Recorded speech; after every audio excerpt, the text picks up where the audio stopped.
Muito obrigado, professor Balaguer. Também gostaria de iniciar cumprimentando os colegas da banca, dizer que é uma honra participar de uma mesa com pessoas que eu tanto admiro e com quem eu tanto aprendo sobre o tema das políticas de regulação digital. Cumprimentar também as autoridades presentes, o ministro Luiz Roberto Barroso, que tem sido uma voz muito importante no Supremo Tribunal Federal ao lançar luz sobre a importância desse tema da regulação das plataformas. Ministro Vinícius Marques de Carvalho, meu orientador no doutorado, então é uma dupla responsabilidade falar diante dele. E também cumprimentar os professores Carlos Blancos de Moraes, professor Vitalino Canas, professor Ingo Zarlet, professora Laura, dizer que é um prazer estar aqui. Também gostaria de iniciar fazendo um disclaimer inicial de que as opiniões que eu irei proferir são opiniões pessoais, não necessariamente vinculam o CAD é uma instituição plural, portanto nós temos liberdade para defender nossos posicionamentos individuais. E muito do que vou dizer aqui, na realidade, é fruto da minha atuação acadêmica nesse tema já há alguns anos, que é o tema da minha pesquisa de doutorado e também o tema que eu tenho o orgulho de trabalhar na EDP no âmbito do Centro de Estudos de Direito, Internet e Sociedade. Quando a gente fala de efeito Bruxelas, eu acho que a Laura, o João e a Mari expuseram muito bem o efeito Bruxelas no debate sobre regulação de moderação de conteúdo. Eu vou tentar, nesses breves minutos, dizer qual é o efeito Bruxelas que está acontecendo no campo das políticas de defesa da concorrência. E quando a gente fala de política de defesa da concorrência, na realidade, o que a gente percebe é mais do que um efeito Bruxelas. A gente diz, e é possível afirmar com plena convicção hoje, que as políticas antitruste vivem um momento de profunda inflexão.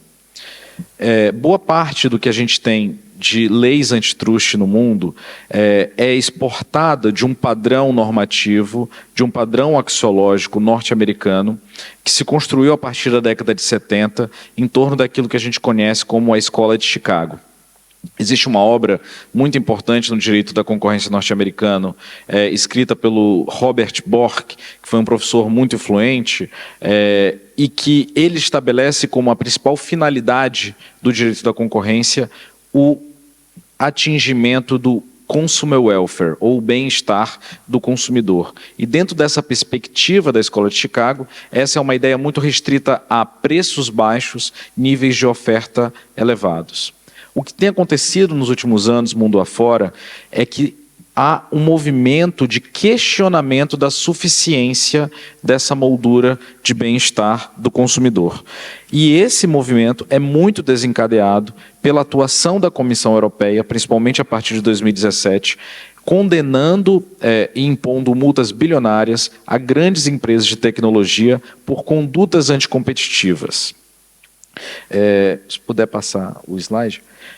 E dentro desse contexto, o que a gente tem hoje é um movimento global de regulação ex ante da concorrência de plataformas digitais. O que tem se observado no mundo é uma tendência de editar novas leis, não para substituir as leis antitruste tradicionais, mas para complementá-las com o regime de obrigações ex ante. Mas o que é interessante nesse movimento de inflexão, vivido sobretudo na Europa, é que nós estamos a abandonar o padrão de Consumer Welfare Standards da Escola de Chicago da década de 70. E estamos caminhando para uma concepção de concorrência e de competição que está mais aberta a outros valores como contestabilidade e justiça nos mercados digitais. A vice-presidente da Comissão Europeia, Margrethe Vestager, que é um símbolo vocal da necessidade de regulação concorrencial das plataformas, ela se manifestou e se manifesta várias vezes em fóruns e em debates públicos, mostrando a necessidade de tornar os mercados digitais mais justos e contestáveis. E esse conceito de justiça, de fairness, que é trazido em legislações como o Digital Markets Act, é um conceito muito importante para a gente entender que a política de concorrência pode ir além da política antitruste. E aqui a gente tem o timeline de implementação do Digital Markets Act. Ele começou a ser aplicado agora em maio desse ano, portanto já está em vigência na União Europeia, vai ser aplicado também, complementado em alguma medida pelas autoridades nacionais de defesa da concorrência. Pode passar. Só que esse não é apenas um efeito Bruxelas. Quando a gente olha para a própria realidade norte-americana, também existe um movimento interno de contestação desse padrão de Consumer Welfare Standards. O presidente Joe Biden, em especial, tem sido bastante crítico e tem destacado a necessidade de nós pensarmos uma política econômica de concorrência para o mundo digital que seja mais efetivo e mais vigoroso. O presidente Biden, no seu ato de posse, ele fez um discurso e expediu uma regulamentação, uma economic order, em que ele mencionava, já nesse seu primeiro discurso, que capitalismo sem concorrência não é capitalismo, é exploração. E no último discurso feito pelo presidente Biden, no dia do Estado da União, nesse ano, ele reforçou a necessidade de o Congresso apoiar uma legislação bipartidária para a regulação concorrencial de plataformas. E o presidente Biden tem defendido a importância de uma nova lei de concorrência para plataformas para tornar esses mercados digitais mais abertos.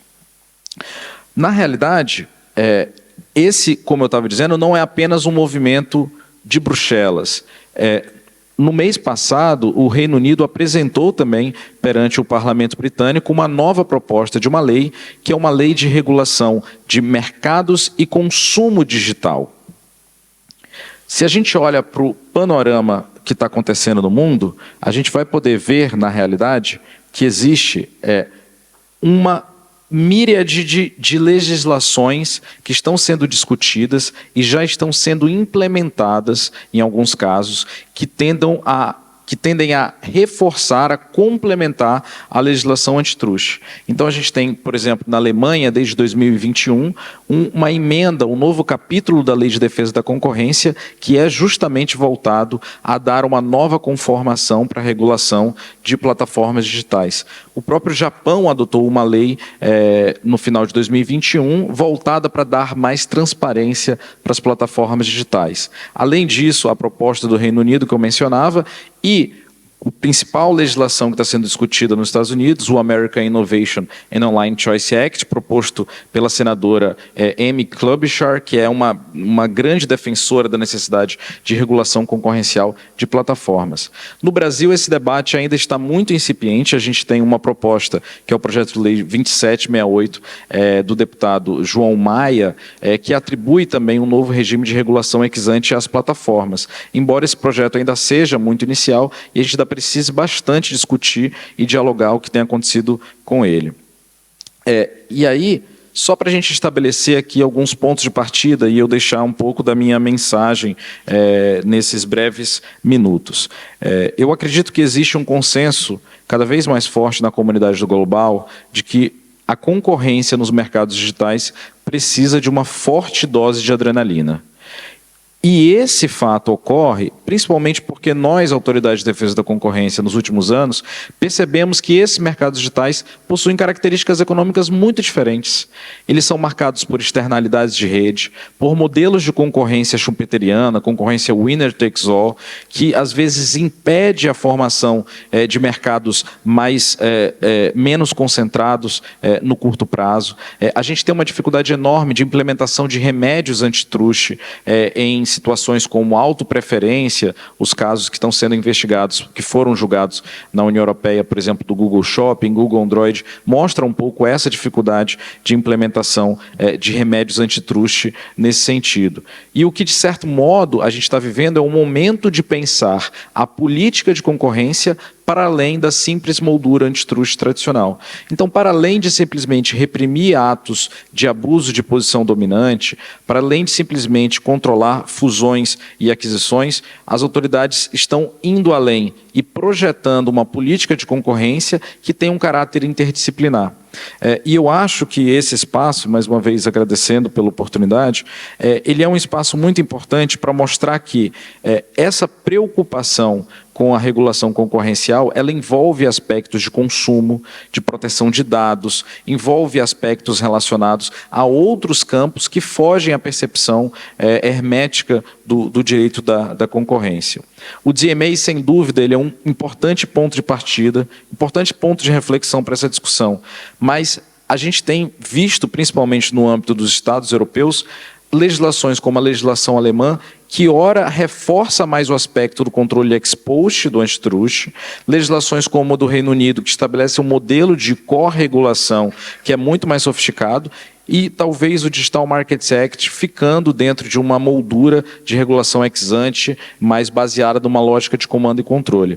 Mas todas essas legislações mostram que a discussão aqui não é mais antitrust tradicional. A gente tem, por exemplo, no Digital Markets Act, quando a gente analisa o artigo 5º, inciso 1º do Digital Markets Act, uma proibição do uso inadequado de dados dentro desses modelos de negócio. Então, isso mostra um pouco como essa discussão ela é muito mais ampla. E, para finalizar aqui, eu queria dizer que esse é um momento, participação nesse fórum, é um momento de muita importância para esse tema, porque eu acho que é chegado o momento, e aqui aproveitando a presença do João, da Estela, de entendermos que a regulação concorrencial de plataformas ela não pode presidir de olhar sobre a regulação do seu modelo de negócio. O João falou muito disso, né? No fundo, a gente está tratando de uma regulação de um modelo de negócio, e nesse aspecto, contemplar concorrência é fundamental para entender como regular essas plataformas no futuro. Muito obrigado.